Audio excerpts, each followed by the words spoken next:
ಮಧ್ಯಪ್ರಾಚ್ಯದಲ್ಲಿ ಮತ್ತೆ ಉದ್ವಿಗ್ನತೆ ತಾರಕಕ್ಕೇರಿದೆ. Iran America ನಡುವಿನ ಮೊದಲ ಸುತ್ತಿನ ಶಾಂತಿ ಮಾತುಕತೆ ವಿಫಲವಾದ ಬೆನ್ನಲ್ಲೇ ಎರಡನೇ ಸುತ್ತಿನ ಸಂಧಾನಕ್ಕೆ ವೇದಿಕೆ ಸಿದ್ಧವಾಗಿದೆ. ಈ ಮಾತುಕತೆಯಲ್ಲಿ ಅಮೆರಿಕ ಅಧ್ಯಕ್ಷ ಟ್ರಂಪ್ ಭಾಗವಹಿಸುವ ಸಾಧ್ಯತೆ ಇದೆ. ಆದರೆ ಇರಾನ್ ಈ ಮಾತುಕತೆ ಬಗ್ಗೆ ಗೊಂದಲ ಮೂಡಿಸಿದ್ದು ಯಾವುದೇ ಅಧಿಕೃತ ನಿಯೋಗವನ್ನ ಕಳುಹಿಸಿಲ್ಲ ಅಂತ ಹೇಳಿದೆ. ಇದೇ ವೇಳೆ ಹೋರ್ಮುಜ್ನಲ್ಲಿ ಇರಾನ್ ಹಡಗು ಸಂಚಾರವನ್ನ ನಿರ್ಬಂಧಿಸಿದ್ದು ಜಾಗತಿಕ ತೈಲ ಸಾಗಾಟಕ್ಕೆ ದೊಡ್ಡ ಹೊಡೆತ ನೀಡಿದೆ. ಇತ್ತ ಚೀನಾ, ರಷ್ಯಾ ಮಧ್ಯಪ್ರಾಚ್ಯ ವಿಷಯದಲ್ಲಿ ತಮ್ಮ ನಿಲುವುಗಳನ್ನು ಸ್ಪಷ್ಟಪಡಿಸಿದ್ದು ಜಿನ್ಪಿಂಗ್ ಆಫ್ರಿಕಾ ರಾಷ್ಟ್ರಗಳ ಜೊತೆಗೂಡಿ ಈ ಸವಾಲನ್ನ ಫೇಸ್ ಮಾಡೋದಕ್ಕೆ ಸಿದ್ಧ ಎಂದಿದ್ದಾರೆ.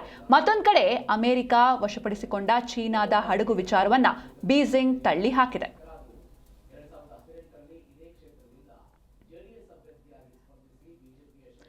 ಇರಾನ್ ಅಮೆರಿಕ ಎರಡನೇ ಸುತ್ತಿನ ಮಾತುಕತೆಗೆ ಸಕಲ ಸಿದ್ಧತೆಗಳು ನಡೀತಾ ಇದೆ. ಟ್ರಂಪ್ ಕೂಡ ಈ ಒಂದು ಮಾತುಕತೆಯಲ್ಲಿ ಭಾಗಿಯಾಗುವಂತಹ ಎಲ್ಲ ಸಾಧ್ಯತೆ ಕೂಡ ಇದೆ.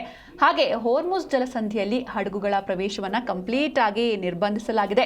ಹಾಗೆ ಇನ್ನೊಂದು ಕಡೆ ಈ ಯುದ್ಧವನ್ನ ನಿಲ್ಲಿಸೋದಕ್ಕೆ ಚೀನಾ ಹಾಗೂ ರಷ್ಯಾ ಕೂಡ ಒತ್ತಾಯವನ್ನ ಮಾಡ್ತಾ ಇದೆ.